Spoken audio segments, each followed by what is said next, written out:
सुतौ तो तरुणौ गृहीत्वा, तरुण अवस्था में सारे ऋषि मुनि विचार करने लगे, भाई अभी तो कोई था ही नहीं बीच में, ये कौन देवी आ गई और बीच में नाचने लगी, गाने लगी। तो सूत जी महाराज ने कहा कि और कोई नहीं, भक्ति महारानी और अपने दोनों पुत्र जो बुढ़े थे वो जवान हो गए कथा श्रवण करने से, वही ताता थैया करके नाचा।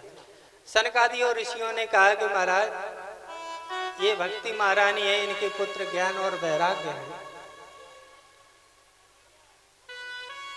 फिर भक्ति महारानी ने कहा, ये बताइए महाराज के एक साइड तो ऋषिगण बैठे हैं, एक साइड गृहस्थ बैठे हैं, मुझे तो बैठने के लिए कई जगह है ही नहीं, मैं कहाँ बैठूं?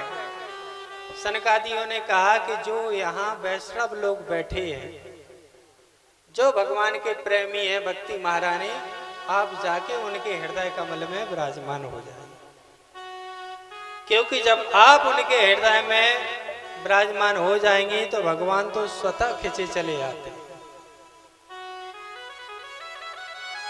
भक्ति जिसके घर में हो, भक्ति जिसके हृदय में हो, फिर भगवान ये भी नहीं देखते कि बहेलिया का घर है कि किसी नीच का घर है, भगवान उसके घर में खिंचे हुए चले जाते, क्योंकि भक्ति महारानी उनकी प्रेम का है। जहाँ भक्ति वहीं भगवान, नहीं तो पत्थरों में क्या भगवान होते? अरे इन मूर्तियों में जिसको हम भगवान मानते हैं वो भी हम जैसे इंसान ही बना के हथौड़ा छेनी से काट पीट के रख देते हैं, लेकिन हमारे अंदर इस बात की भक्ति हो जाती है कि ये भगवान है। हनुमान जी महाराज मानो तो पत्थर है, लेकिन हमारे हृदय के अंदर ये भावना है कि हनुमान जी महाराज भगवान है।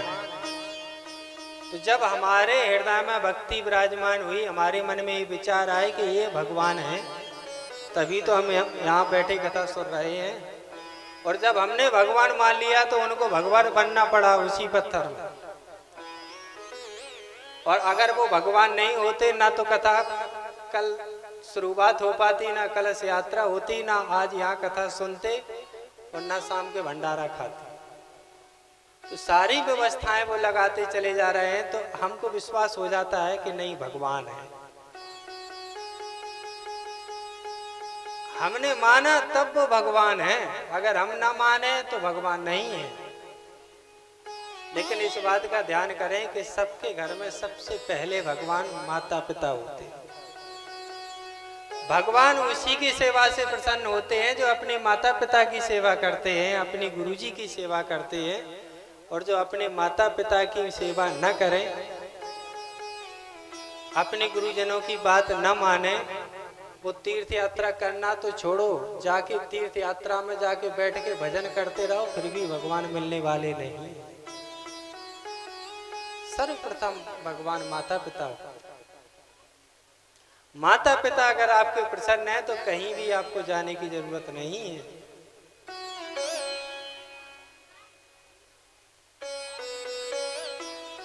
ये मत सोचना कि माता पिता की कहा है, सास ससुर की थोड़ी कहा है। नहीं, आप सोचो कि हम तो अपने मायके में माता पिता की सेवा करेंगे, सास ससुर की क्यों करें? कथा में ये सुना है कि माता पिता की सेवा करें। लेकिन जो माता पिता आपके मायके में है वो जन्मदाता है, उन्होंने आपको जन्म दिया है। और जो सास ससुर हैं वो आपको जीवन निर्वाह करने वाले हैं। सम्मान अपने माता पिता का भी करो, लेकिन सेवा सास ससुर की, क्योंकि तुम जब सेवा करोगी तभी तुम अपने पतियों से सेवा करवाओ।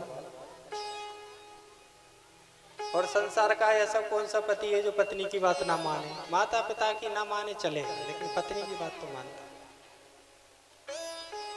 इसलिए सर्वप्रथम सेवा अपने माता पिता ही करें, तब भगवान की सेवा। इस प्रकार से भक्ति महारानी के दोनों पुत्र जवान हुए, शौनकादियों ने कहा महाराज ये तो मैंने सुन लिया कि ज्ञान और वैराग को पुष्ट किया श्रीमद् भागवत महापुराण ने। भक्ति महारानी भी आनंदित हो गई, सारे ऋषिगणी आनंदित हो गए। लेकिन ये बताइए कि इस कथा से सुन के कैसे कैसे लोगों का कल्याण हो सकता है। सूत जी महाराज ने कहा क्या कह रहे हो, कैसे कैसे लोगों का? मैं तो ऐसा ये कहता हूं कि कैसे भी लोग हों, कितने भी पतित लोग हों, जिसने जीवन भर पाप ही किया हो, कभी सत्कर्म किया ही नहीं हो और पाप करता करता मर जाए और मर के भयंकर प्रेत योनि में, भूत योनि में चला जाए, तो उसको भी ये भागवत महापुराण सुनाने से उसकी भी मुक्ति हो जाती है, उसे भी आनंद मिलता है। शौनकादियों ने कहा महाराज ये तो मैं समझ सकता था कि कोई पापी व्यक्ति हो, कोई पापी मनुष्य हो और वो अंतिम में आके कथा सुन ले तो उसकी मुक्ति हो जाएगी, ये तो बात समझ में आ रही। लेकिन पाप करता करता मर जाए फिर भूत हो के कथा कैसे सुन सकता? इस बात का कोई प्रमाण है आपके पास? किसी ने भागवत की ऐसे पापी की मुक्ति की है? सूत जी महाराज कहते हैं मैं आपको एक इतिहास सुनाता हूं। सूत जी महाराज ने कहा एक तुंगभद्रा नदी के तट पर एक ब्राह्मण रहते थे जिनका नाम था आत्मदेव शर्मा।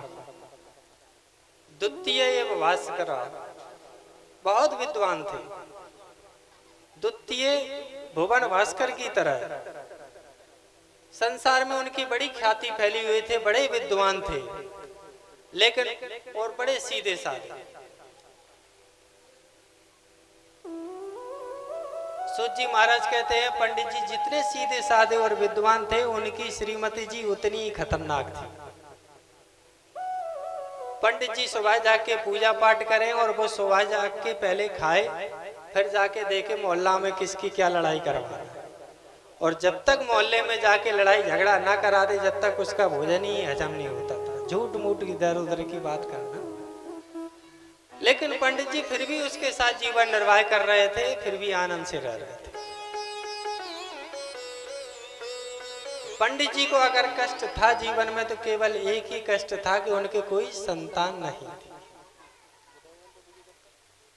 इस बात से बड़े दुखी थे।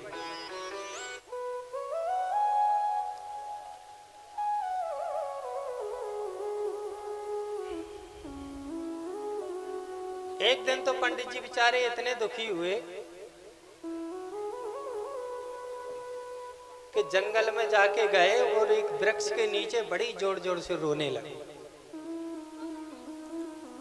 जब पंडित जी जंगल में एकांत में जाके रो रहे थे तो वहां से एक संत महात्मा निकले। उन्होंने विचार किया कि अरे राम राम, जंगल में आके अगर एकांत में आके रो रहे हैं तो ये निश्चित ही भगवान के लिए रो रहा है, कोई भगवान का भक्त है।